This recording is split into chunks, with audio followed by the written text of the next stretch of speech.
Hello all, welcome to Ranjana's Academy. This is session 3 of halo compounds. In this session, I'll be discussing the physical properties of halo compounds. Okay, so alkyl halides are colorless when pure. This is the first point you have to understand. Alkyl halides are colorless when pure. So, however, bromides and iodides develop color when exposed to light. Many volatile halogen compounds have sweet smell. So what do you understand here? Basically they are colorless and slowly what happens to them? They get exposed to light to develop color and also they have a sweet smell and they are volatile. The ones which are volatile have a sweet smell. Okay.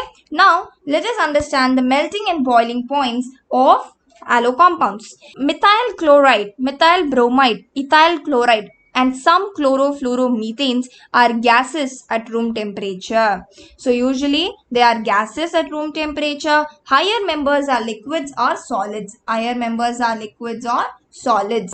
As we have already learned, molecules of organic halogen compounds are generally polar in nature. Due to greater polarity as well as higher molecular mass as compared to the parent hydrocarbon, the intermolecular forces of attraction are stronger in the halogen derivatives. It may be van der Waals and dipole-dipole. Okay, that is why the boiling points of chlorides, bromides and iodides are considerably higher than those of the hydrocarbons of comparable molecular mass. So when you compare the hydrocarbons with these hydrocarbons which is attached with halogens, you can see that halo compounds wins. Why? Because of the intermolecular forces of attraction, right? So the attractions get stronger as the molecules get bigger in size and have more electrons. So what happens to the attractions? They get stronger as the molecular is bigger in size and they have more electrons. The pattern of variation of boiling points of different halides is depicted in the picture.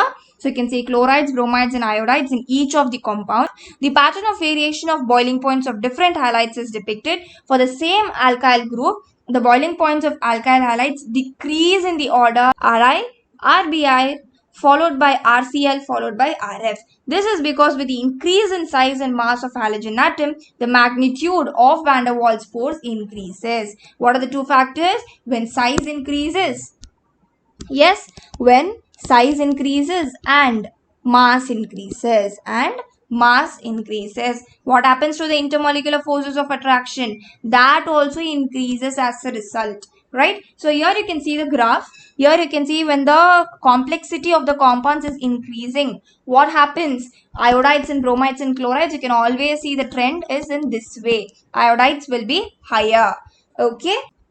The boiling points of isomeric haloalkanes decrease with increase in branching. One more point which is very, very important.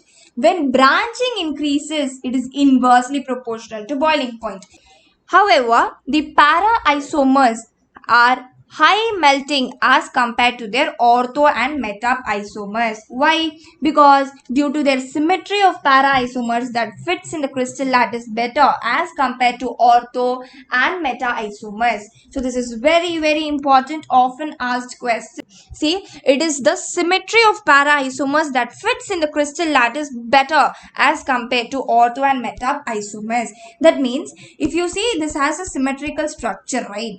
So if there is like this, whatever symmetry you take, it is going to be equal. So because of this particular symmetry, it is very, very stable when you compare that of ortho and meta. Okay, so you can see this. So which is more stable? Yeah, this one. So this will have the boiling point highest. Now let us see the next physical property, density. Bromo, iodo and polychloro derivatives of hydrocarbons are heavier than water. The density increases with increase in number of carbon atoms. So what happens when carbon atoms increases? The density also increases. Important point to note. Okay.